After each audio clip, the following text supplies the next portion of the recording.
Setiap orang pasti pernah merasa sedih atau murung. Perasaan sedih atau murung wajar dirasakan oleh kita, terutama ketika kita merasa kecewa. Namun kondisi ini akan menjadi masalah jika dirasakan secara berlarut-larut dan berkepanjangan, terlebih lagi jika sudah mengganggu kehidupan sehari-hari. Kesedihan yang berlarut-larut dapat membawa seseorang dalam kondisi depresi. Depresi merupakan gangguan perasaan yang berkepanjangan yang diikuti dengan kehilangan minat terhadap kegiatan-kegiatan yang biasa dilakukan. Depresi bisa terjadi pada usia sedini mungkin dari usia hidup manusia hingga lansia. Yang membedakan depresi pada anak dan usia dewasa maupun lansia adalah ekspresinya. Ada 3 ciri utama depresi yang biasa disingkat 3A, yaitu anhedonia, ditandai dengan kehilangan minat, gairah dan semangat; afek depresif, yang ditandai dengan merasa sedih, murung, dan sering menangis; anenergi, ditandai dengan tidak adanya energi dan tenaga untuk melakukan aktivitas. Selain itu, depresi juga memiliki 3 tingkatan yang berbeda, mulai dari ringan, sedang, sampai berat. Depresi ada 3 ciri utama yang kita kenal dengan 3A ya, afek depresi, anhedonia, dan anenergi. Efek depresi itu yang sedih, murung gitu ya. Terus anhedonia itu kayak kehilangan minat, tidak bergairah gitu, tidak bersemangat. Terus yang anenergi lebih ke energi sih. Energinya tuh yang nggak ada gitu. Jadi nggak ngapa-ngapain tapi letih, lesu gitu ya. Jadi ini 3 ciri utamanya. Terus ada beberapa ciri tambahan sebetulnya. Ada yang insomnia, ada keinginan untuk bunuh diri, terus ada ingin menyakiti diri, harga diri yang rendah, pandangan masa depan yang suram gitu ya. Terus sulit konsentrasi, itu juga termasuk di situ. Terus terkait tadi tentang derajat ya. Derajat-derajat dari depresi ada yang ringan, sedang, sama berat. Kalau yang ringan itu jadi harus ada 2 dari 3 yang tadi. Yang 3 tadi minimal ada 2 gejala yang tadi, ditambah ada 2 gejala tambahan. Nah, terus kalau yang sedang ada 2 atau 3 gejala utama, ditambah 3 gejala tambahan. Kalau yang berat, 3 gejala utama tadi, yang 3A tadi ada semua, ditambah minimal 4 gejala tambahannya.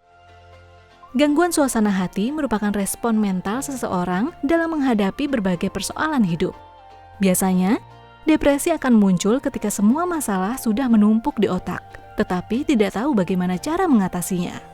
Ketika kita berbicara dengan mental disorder, tidak hanya depresi sebetulnya. Jadi penyebabnya itu tidak hanya satu faktor ya. Jadi di sini penyebabnya multifaktorial. Kita mengenalnya dengan istilah biopsikososio-culture dan spiritual.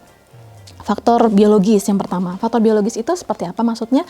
Misalnya di faktor genetik, misalnya di orang tua mengalami depresi, apakah anaknya juga beresiko untuk mengalami depresi? Memang ada resiko, namun ini bukan faktor satu-satunya. Kita harus memperhatikan faktor yang lain. Faktor yang lain itu seperti apa? Tadi faktor psikis, psikososial ya, kita gabungin saja. Jadi hal-hal yang bisa terjadi pada psikososial itu kan banyak ya. Ada misalnya kehilangan pasangan terdekat. Ini biasanya stresor tertinggi nih. Misalnya pasangan suami atau istri meninggal gitu ya. Ini stresor tertinggi. Terus perceraian, pernikahan, bahkan untuk penyesuaian misalnya di tempat pekerjaan yang baru gitu ya. Bahkan liburan dan hari raya ini juga bisa menjadi distress pada orang-orang tertentu. Selain psikis yang stresor dari luar, kita juga harus memperhatikan kepribadian dari orang tersebut. Ada kepribadian yang biasa aja nih kalau misalnya dengan ada problem yang besar gitu ya. Yang berikutnya adalah sisi spiritual.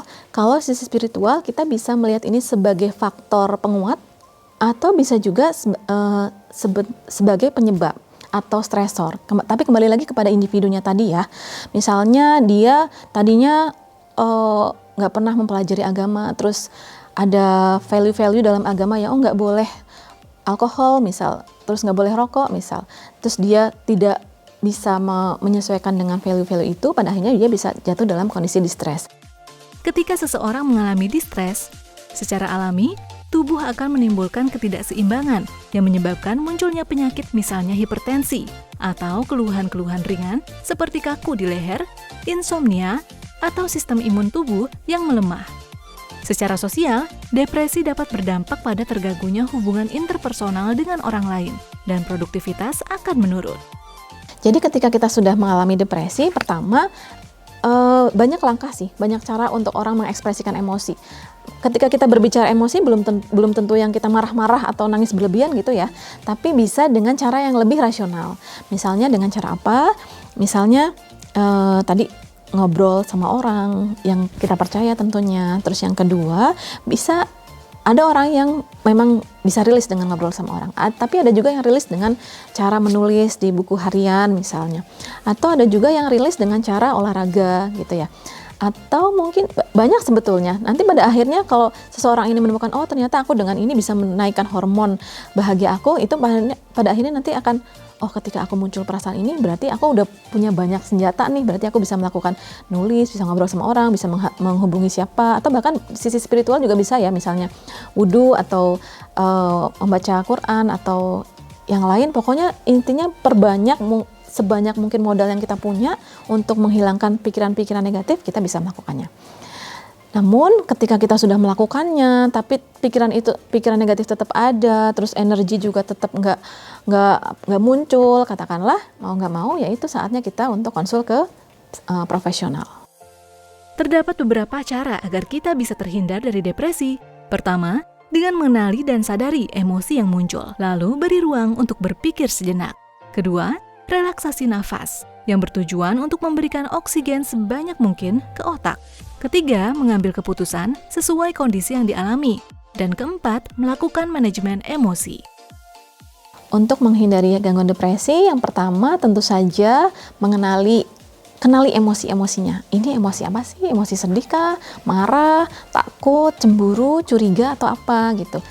Biar tidak menumpuk, ekspresikan dengan cara yang rasional, bukan cara yang tadi yang meledak-ledak, irasional. Bahkan menyakiti diri itu pun tidak bisa diartikan rasional ya, karena kan menyakiti diri. Memang dia tidak menyakiti orang lain, tapi dia menyakiti diri. Jadi intinya sih, sayangi diri sendiri dengan cara mengenali emosimu, dan pada akhirnya nanti kamu akan bisa memaksimalkan potensi yang kamu miliki dengan kamu lebih bisa memanage emosi kamu gitu. Dan ketika kamu memang merasa atau tidak bisa melakukannya sendiri, ya kamu bisa datang ke profesional, bisa ke psikolog atau ke psikiater. Penderita depresi membutuhkan dukungan tidak hanya dari keluarga dan teman, namun lingkungan sekitar. Apabila Anda kesulitan menghadapi perasaan atau merasa depresi, jangan ragu untuk mencari bantuan pada dokter atau profesional.